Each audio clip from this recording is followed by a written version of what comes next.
បាទបងក៏សួរសំណួរថា Exobo Tuner កម្លាំង200 វ៉ាត់ហ្នឹងហើយនឹង Exobo Kung Fu ក៏ចង់ខ្ញុំប្រៀបធៀបគ្នាបាទថ្ងៃនេះខ្ញុំប្រៀបធៀបគ្នាបាទសម្រាប់ពីរនេះគឺជា speaker នៅតំបន់ខុសគ្នាបាទបាច់ Exobo Tuner គឺជា Exobo Karaoke កម្លាំង200 វ៉ាត់បាទវាផ្ដោតលើការច្រៀងវាមិនមែនផ្ដោតលើការស្ដាប់ទេបាទសម្រាប់ Exobo Kung Fu គឺជា Exobo ដែលវាផ្ដោតលើការស្ដាប់តែវាមិនផ្ដោតលើការច្រៀងទេបាទតែពីរនឹងមួយណាល្អជាងល្អដូចគ្នាបាទបងដូចជាឡាន Lamborghini អញ្ចឹងសម្រាប់បើកលើផ្លូវលើផ្លូវ highway តែពេលទៅបើកលើផ្លូវផុកវាបើកអកើតទេតែសម្រាប់ឡាន off road បាទវាអាចបើកលើផ្លូវផុកអែមបាទតែបើកលើផ្លូវជាតិវាអត់លឿនទេបាទពីរនឹងវាល្អដូចគ្នា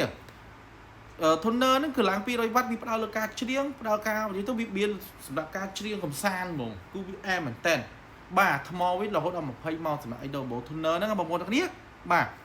ច្រៀងយកទៅអេកូយកទៅធ្វើតន្ត្រីយកទៅធ្វើแชร์ចូលបាសធំឬកតឬแชร์ចូលធុងសាប់ផ្សេងសាប់ធំអាចបានដែរបាទ Exobo Tuner ហ្នឹងច្រៀងក៏វារស់សេរីខ្ញុំនិយាយមែន Exobo Tuner កម្លាំង200 វ៉ាត់គឺទំនើបមែនតើទូតែខ្លួនទេសម្រាប់ Exobo Kung Fu បាទ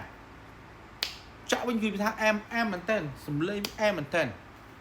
អែមចង់អែមជាង Tuner ទៀតបាទប៉ុន្តែបើដាក់មីក្រូច្រៀងវាចាញ់ Tuner វិញបាទវាម្យ៉ាងម្នាក់អញ្ចឹងមួយណាដូចមួយណាដែរបងប្អូនទាំងគ្នាបាទគ្មានណាល្អជាងណាទេបាទដូចមនុស្សយើងអញ្ចឹងដែរបាទតែតែមានអ្នកល្អហើយល្អជាងនឹងទៀតបាទមនុស្សយើងអញ្ចឹងដែរអត់មានណាគ្រប់ដបទេអូខេបាយ